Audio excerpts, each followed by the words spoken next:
Welcome to the Other States of America History Podcast. My name is Eric Llanos. I'm a New York State certified social studies teacher. The mission of this podcast is to go into depth on the various other political entities that existed within the modern borders of the United States. My goal is to make this podcast far more cultural and less political than the name would suggest. So we are going to look at things like the Iroquois Confederacy. We're going to look at New Netherland. We're going to look at New Sweden. Did you even know that existed? We're going to look at that. We are going to look at the Russian Empire in America. That happened. The Republic of Texas.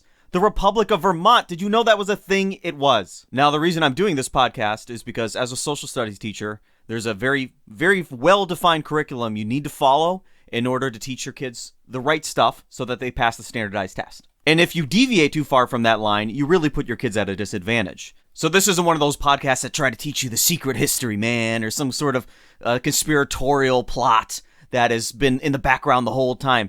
This podcast is about covering that history that was glossed over by your social studies teacher with a little more depth and maybe a little more respect that it deserves. So this podcast is really dedicated to all those students that I had who got me off on some crazy tangent that was history related, but not exactly what the course demanded. So as I said, we're going to really examine other states that existed inside of what is the modern day United States. And if this whole project keeps going, I might expand to North America or the whole world. Who knows where this is going to go? A question you might be asking yourself is this important? Well, if you're an American, yeah, this stuff is really important. And you probably missed it in school because it was one or two off sentences in your notes. Place names, river names, town names, city names, state names, determined by Native American languages, and the Dutch, and the Swedes, and the Spanish, and the Russians, and all these other forces at work that you barely learned about at school are literally defining the world around you right now. I think you could probably find an example. If you really looked around, you would quickly see that even the naming of things around you is far more diverse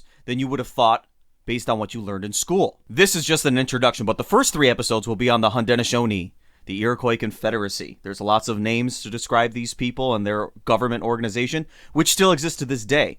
The first 3 episodes will focus on how they were right before European contact. And I have to preface this, the first episode of it, I'm a little rusty. I'm just getting used to the format. Now that I've recorded 3 or 4 episodes and I've gone back to do this introduction, I'm a little bit better on the microphone. So for the first genuine episode, the first 6-7 minutes, it might be a little rusty, but I promise I tighten it up real quick. I'm also not reading from a script necessarily. I have little index cards and I take little notes and there's bullet points. But I want this to be more conversational. I don't want it to sound like I'm just reading from a book or an essay and it's real flat and monotone.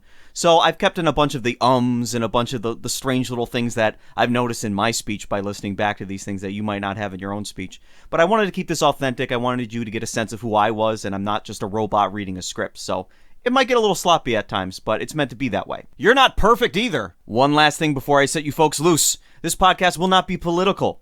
I'm not a big fan of modern politics. I'm not a big fan of past politics. I'm not going to bring modern politics into the past. You won't see me jade or shade these stories that happened 300, 400 years ago with modern political aims and goals. It's not going to happen. So I'm going to try to stick as pure to the history as possible while also looking for the real humanity and stories behind it. But don't expect me to get political on you. All right, thank you for listening to me for this just couple of minutes here. Now, if you can bother to stand to listen to my voice any longer, you might want to check out the first episode. Thank you.